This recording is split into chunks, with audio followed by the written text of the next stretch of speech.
Debbie here. Today I'm going to show you how to set up an Epson EcoTank. It's an ET-8550 printer into a sublimation printer. The process for this is going to be exactly the same for the 8500. So if you have the 8500 or the 8550, process is the same. If you have another model of EcoTank, the process is still basically the same. The only difference with this particular printer is that this has 6 colors instead of 4. So in theory, it should have more accurate colors, but I am just setting up this one, so I can't actually speak from experience on this. I have set up this printer with regular ink. This is my second one. This one will be sublimation. So that's the very, very first thing to make sure to drill into your head. Do not put regular ink into your EcoTank printer if you're wanting to use it for sublimation. The ink that comes with it, with the Epson on the bottle, don't use these. What you need is actual sublimation ink. It'll say sublimation ink on the bottle, and you need all 6 colors. So I use Cosmos ink, and they do have all 6 colors. The way to actually order it is you order their 4-pack, and then you order the gray and the photo black separately. And then if you order it all in the same order, you end up getting a little bit of a discount. So these are $10 instead of the 12 if they were alone. So you end up getting all of these for $10 a bottle. And Cosmos ink is the ink that I used with my previous sublimation printer, which was an Epson Workforce 7720. But we are upgrading to an EcoTank today. So the process is actually super simple.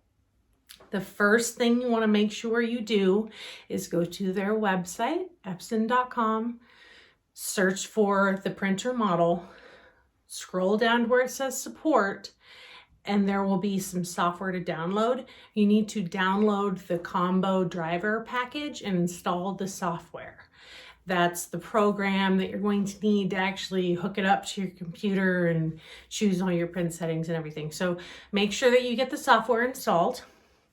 And then we're going to power on the printer and go through the process of filling it with the ink. The on-screen menu here, it's asking for a language. I'm choosing English, and I'm going to hit setup without the app. And then it goes through a few minutes of this processing, and then we will open it up and start filling the inks. Make sure to have some alcohol swabs on hand and some paper towels just in case you do have some spills. But well, all you need to do is over here on this side, if you open the very top, it's the scanner. If you reach down a little bit further, there's a lip to just open the whole top. Once you get the top open, you open up this little gray lid here, and it tells you all the colors and the corresponding slots. And then they each have their own individual lid. I would recommend putting a paper towel down, and you need to pull the little safety seals out from underneath all of these. They look like that. Once you get the safety seal, the inner safety seals off, just as a precaution, because somebody had told me this before, go through and make sure that these little caps, this top little valve, is pushed on. Sometimes those can be just a little bit loose, and those valves are vital to make sure you're not making a mess. So just go through before you actually put any of the ink in and make sure those are good and tight. Once you get the safety seals off the bottles, you can pull open the cap and you can see that they have these special caps. These caps are not specific to any of these slots. So again, make sure you're putting the right ink in the right slot. When you place it into the little slot, it'll start filling up the tank, and it will stop itself when it's full. Do not squeeze it. Don't Don't mess with it. Just let it fill itself up. And once it's full, it stops and we move on to the next color. Can you hear that? It's just going to fill itself up.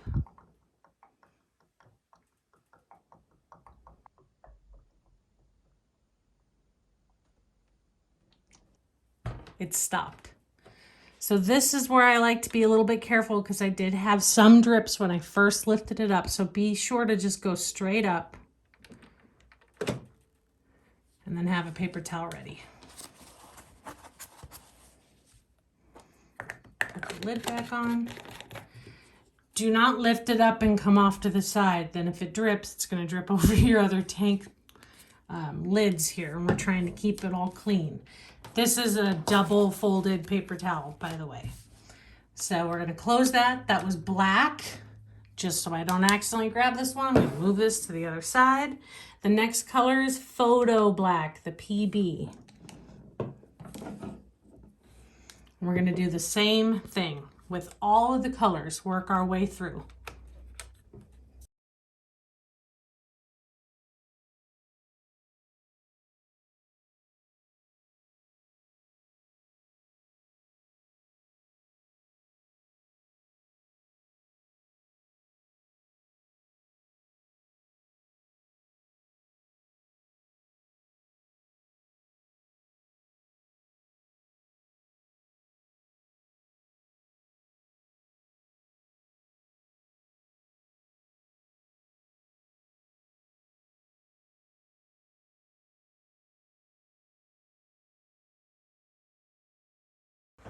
Okay, these last two colors, I just wanted to make sure you got a good angle where you could see these being filled.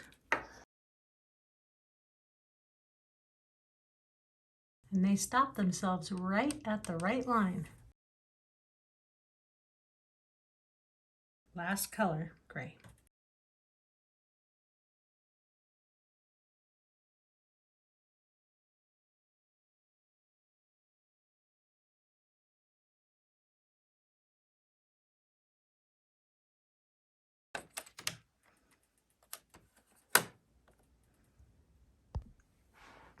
Okay, all of them are filled.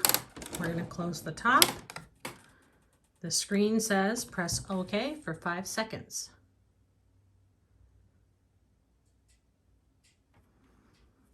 Make sure that all of the inks are filled up, then select the start button to start the ink charging. So we have them all full. We're going to hit the start button, and this is going to do a thing for a few minutes. So I'm going to fast forward through it.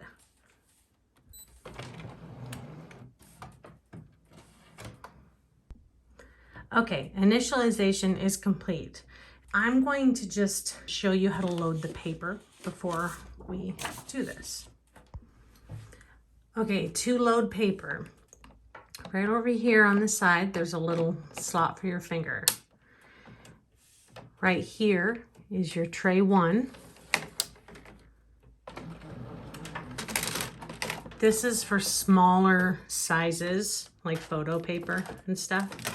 Not really going to use the tray 1 unless you're printing on smaller sizes of paper. This, if you can see the number right there, is tray 2. You pull this whole thing out.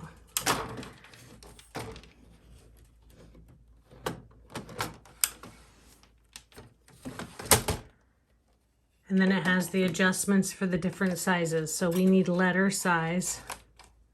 So we're gonna pull those all the way out. And look, more blue tape. So I'm gonna load this with paper and stick it back in so we could do the alignment. Don't use sublimation paper for this, just regular copy paper.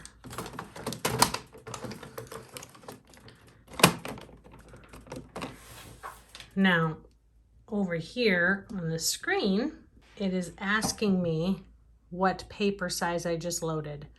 8.5 by 11 plain paper. So I'm gonna go ahead and hit close because that is what I just loaded.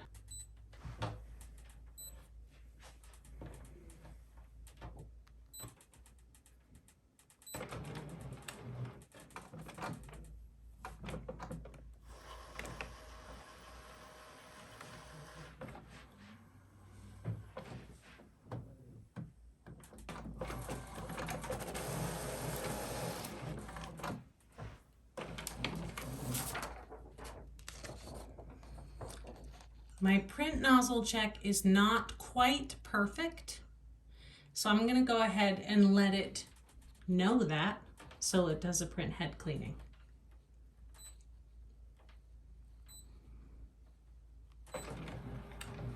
While it's doing this print head cleaning, I just want to show you guys how much ink it used when it was going through that initialization.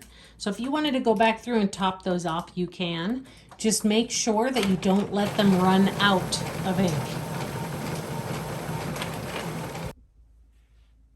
Okay, so it just finished another one, and we still have some empty lines here. I want to just see what it tells us to do next, because there's supposed to be a power cleaning for this printer. And so I'm going to go ahead and tell it that it's not perfect to see if it sends us to the next cleaning cycle here.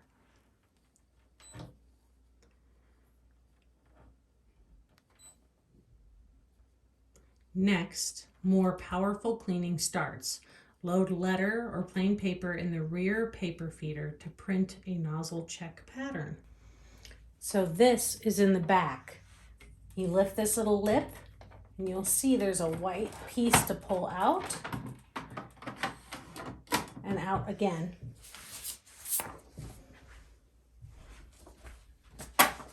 And then there's some little guides that you spread out.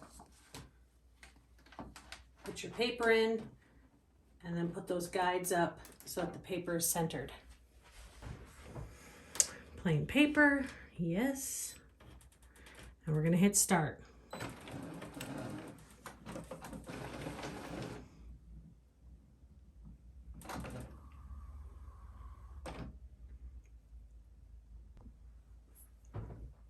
Okay, it says printing. Let's see what this power cleaning does.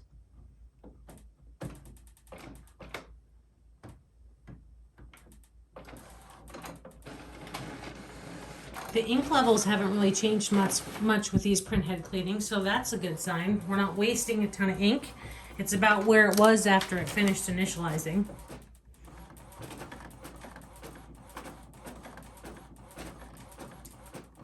So just as a recap, this is print head cleaning number 3, and it's the power cleaning. And it looks about the same, but I don't want to do any more print head cleanings. So I'm going to go ahead, print a purge sheet and see if that helps push the rest of it through. Also, if you look at these side by side, this is the first one, the second one, and the third one. There hasn't really been much change between all 3. So that's another reason why I'm not going to do another print head cleaning, because it doesn't really appear to be making any difference. Even the patterns themselves are exactly the same. So we're going to try a purge sheet. Okay, so since I'm going to do a purge sheet, I'm just going to hit the blue circle to get past this and hit print this later and get to the main screen. And we're going to go through the prompts to get this connected to the Wi-Fi so I can have it connected to my computer so I can print.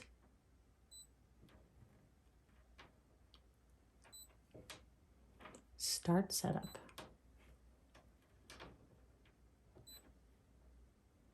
So the Wi-Fi setup wizard is super simple. Just follow the prompts on the screen. I'm going to turn this off so you don't see me entering in my Wi-Fi information. Okay, it connected to the Wi-Fi. Now it's telling me that there's a firmware update available. Sometimes you have to be careful about firmware updates, but when it's the very first time you're setting it up, you pretty much need the firmware update that first time. These aren't refillable cartridges, so it shouldn't have any idea that the ink is different. So you shouldn't have any problems with firmware updates. So I'm going to go ahead and let this one go. Start. Also, When you go to set up the printer, it is going to ask you for the serial number to register it. It says on the computer that it's on the back of the printer, but it's not. The serial number is down here. So write that down so that you could finish the registration of the printer on the computer.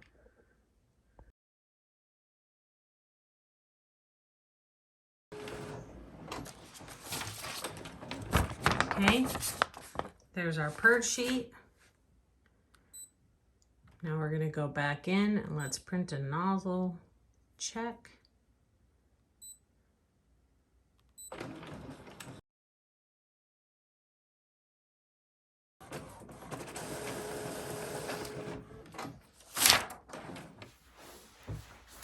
Okay, so I printed out my purge image, and then I did another print head nozzle check, and that's print head nozzle check number 4, and it's the same exact pattern again, which is weird that it's giving me the same exact spots.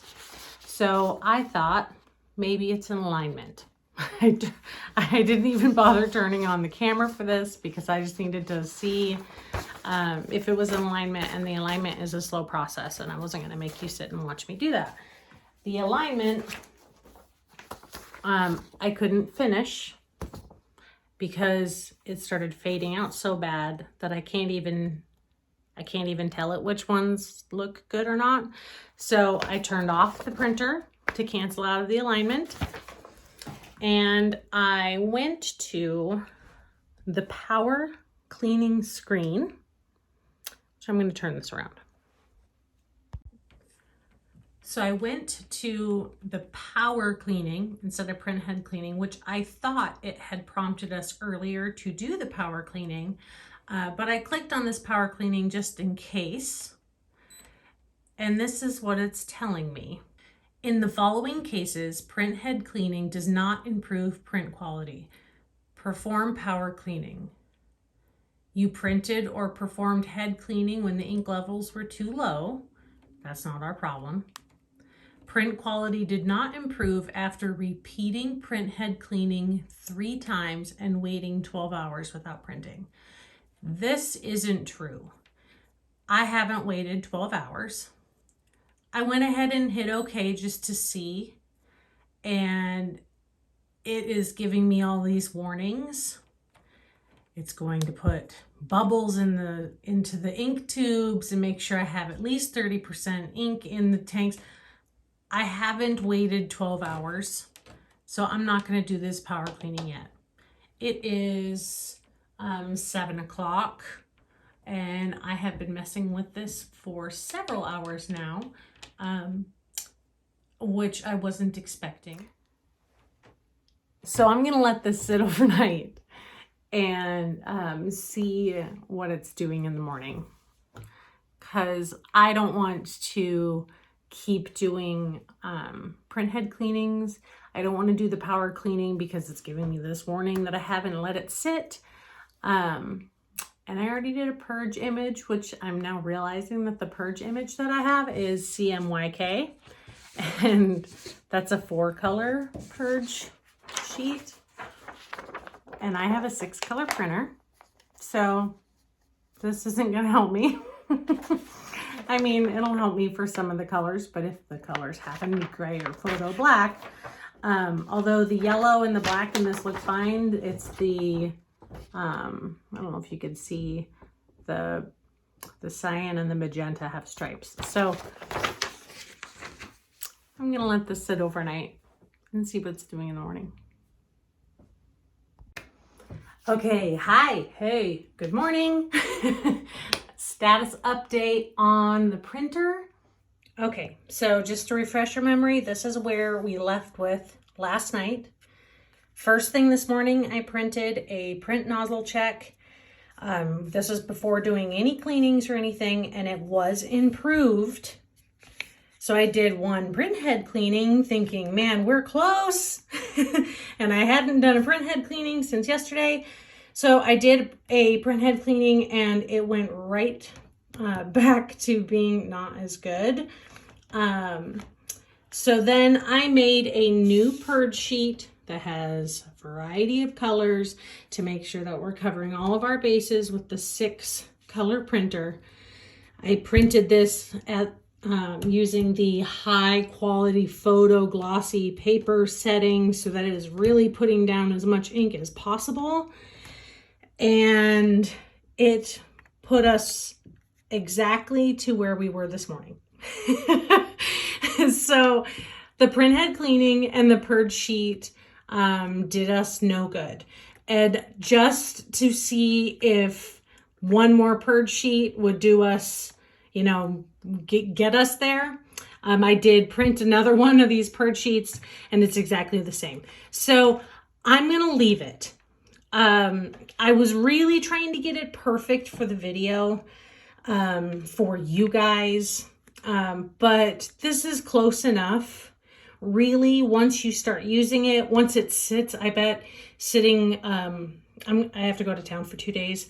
I bet by the time I come home, it's all soaked in and soft ink and happy print heads and everything's golden. But this is not getting better with purge sheets. It's not getting better with print head cleanings, but it's not bad enough to do a power head cleaning.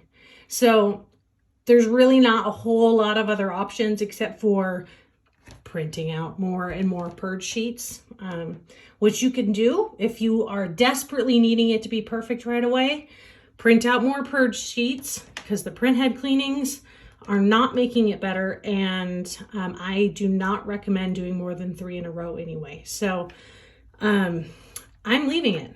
I'm going to leave it at this, and really, I think that that's going to be okay. I do wish that this was a little bit easier to get it working flawlessly. I watched other videos of people converting these printers and other EcoTanks on YouTube before I decided to do my video. That's kind of how I decide on my videos, as I look and see what everybody else is offering out there, and I try to pull out the bits and pieces of important information that I feel should be included in a conversion video. And it appears that I am the only one on YouTube that had problems getting their nozzle check to be happy after putting in the ink and just having it immediately being happy right away. But last night I was thinking that, man, I'm just gonna have to trash this video because it kind of turned into a nightmare. But I actually think that it's good because not everybody's gonna have a printer that just magically prints perfect the first time. So at least you've got, well, one, you can see that you're not alone. We all know how frustrating these printers can be. But we've walked through some steps to try to fix it. So hopefully this helps get your printer up and running, and hopefully yours isn't quite as stubborn as mine is being. I am going to sit down and work on testing to find the best color settings to use, which involves a lot of polyester fabric. And I will make a video on that once I get settings figured out. My color chart that I made, I will get put up on the website for you in case you want to use this. See it on the screen in the background. And yeah, if I missed anything or you have any questions, join the group.